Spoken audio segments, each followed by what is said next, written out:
Hello and welcome everybody. It's my sheer pleasure that we are having another opportunity to talk about education. We know that education is transforming, and for that cause we are traveling from place to place. And today our destination is with Mr. Mohit Singh. Mr. Mohit Singh has been a very prominent educator of the society. He carries a legacy of 70 years of successful academicians. I'm like, there is education running in his blood. So today we are delighted to have Mohit Singh sir with us, and specifically we'll talk about what exactly is happening in education. So welcome Mohit Singh sir on this episode of Thank you, Education. You're welcome, sir. Sir, what exactly is happening at the global stage? The education is being transformed. Now no educational institute can really claim that we are doing the great. So it is transcending on every step. Yes. I'm delighted that you are having such a legacy of education.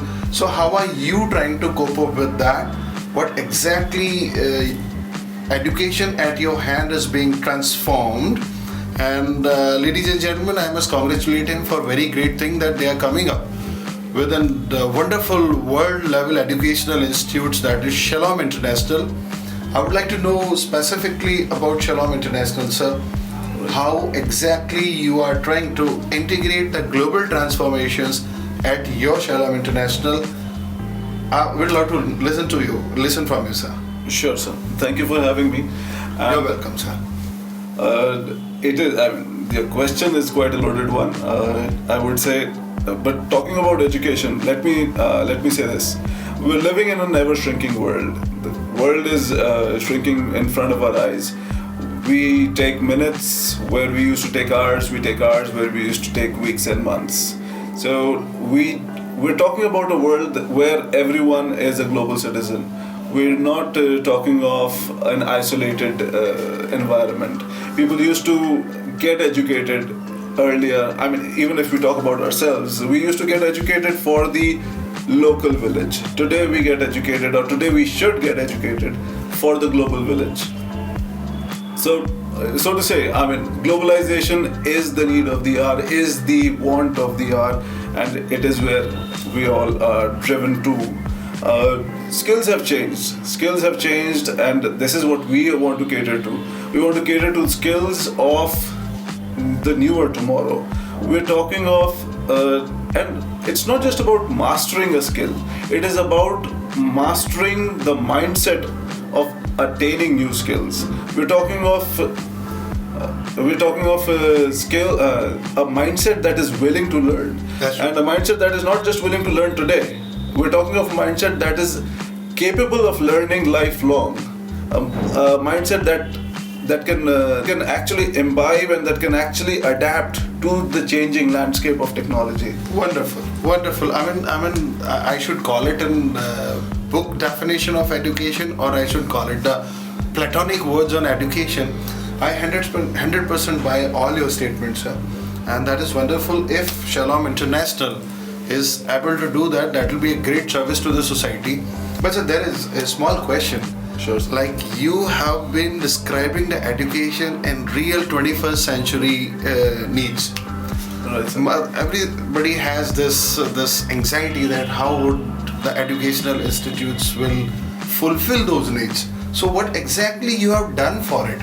I mean, like, your definition for education was remarkable.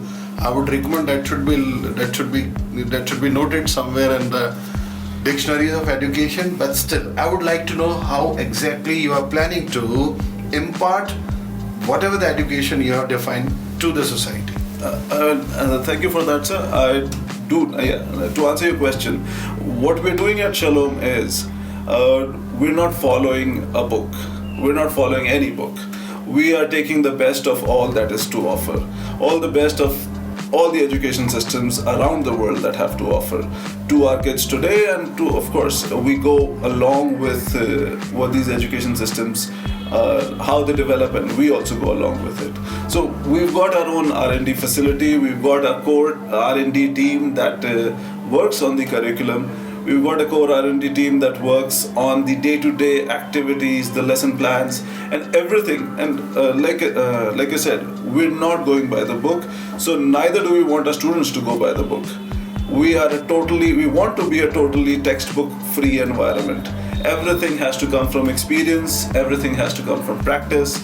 All knowledge comes from actually experiencing it in action. Absolutely. I think, sir, what you are trying to say is the recommendation of UNICEF or United Nations. They are talking about application-based education, in fact.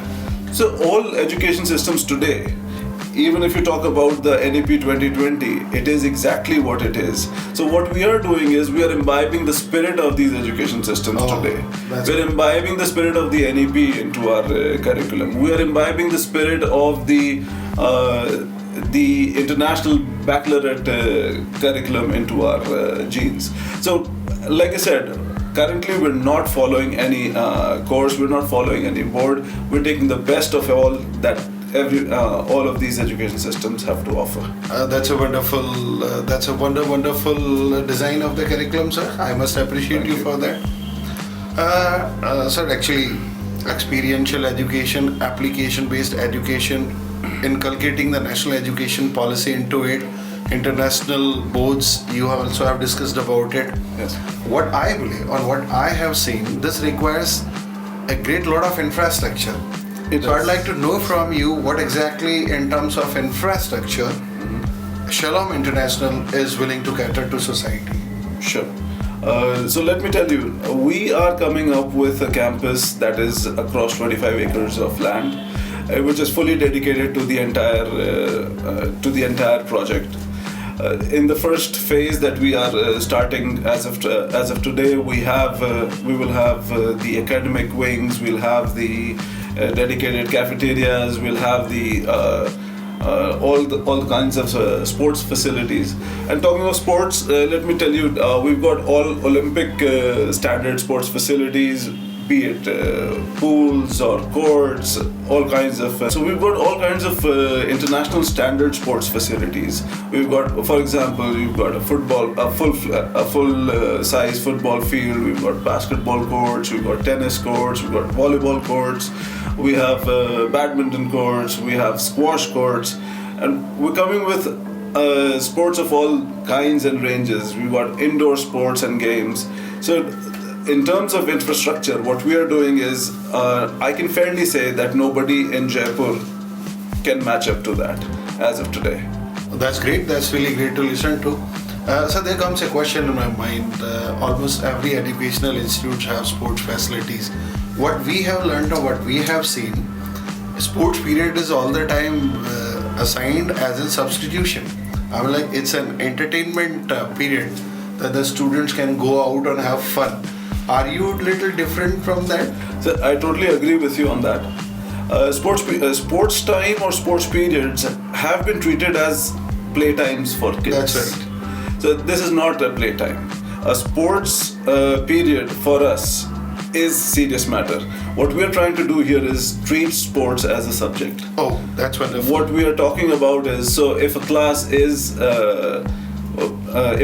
playing football, so the class is going to be playing football for the next 2 weeks or 2 months, till the time they gain a level of expertise that is in line with the expectations of that class. Okay. So sports is treated as a subject. Wonderful. Sports is taken very seriously. It is not playtime anymore. Correct. So we were talking about infrastructure. Sir, what exactly is happening globally? That there is no classroom which is a building classroom. Right. So technology amalgamation, you have to have the hardware, you have to have interactive tools, you have to bring in the multimedia, you have to bring in the international standards of infrastructure. Right. It will be great if you please highlight what sort of infrastructure within the classroom you are having. Sure, sir. I'll let you know. See, and this has actually become, the question has become redundant these days because technology is an ever-growing part of our lives every day. We don't even go to the bathroom without our phones anymore these days. So our classrooms are no different. We have interactive panels in the classrooms. We will have AI-enabled labs. Okay. We will have robotics labs. which is of course this is part of the curriculum, so this is always going to be there. But on top of that, what we're doing is we're making sure technology touches each and every aspect of our lives, be it safety and security of the students, be it tracking the individual student in the school, on the transport, be it we're talking about technology in nutrition, we're talking about technology in sports. So technology is all pervasive. Perfect. It's really wonderful to listen to these all things, and I forward my good wishes that you do great for the society, and society also gets a lot of from the Shalom International School. So one more last question I would like to come up with. How do you really see that in future the Shalom International will be doing? So far students are concerned, so far parents are concerned, so far society is concerned, so far country is concerned. Sure, sir. Let me give you my thoughts on where I see the school going and where I see the students of the school going. I mean, if I just talk about the school in particular, we want to see the school as a beacon. We want to see the school as a model of education. We want to, we are starting off as a day boarding school. Why? Because we want to get the maximum available time with students so that we can create the set of students that this country needs. Not just this country, that this world needs. Like I said, it is global. So we are talking about creating the next leaders of tomorrow. We're talking of creating entrepreneurs of tomorrow. We are talking of creating people who are willing to and people who are able to adapt to any given skill of tomorrow. Sir, I have seen the brochure of yours. It has a wonderful line that says redefining education and crafting lives.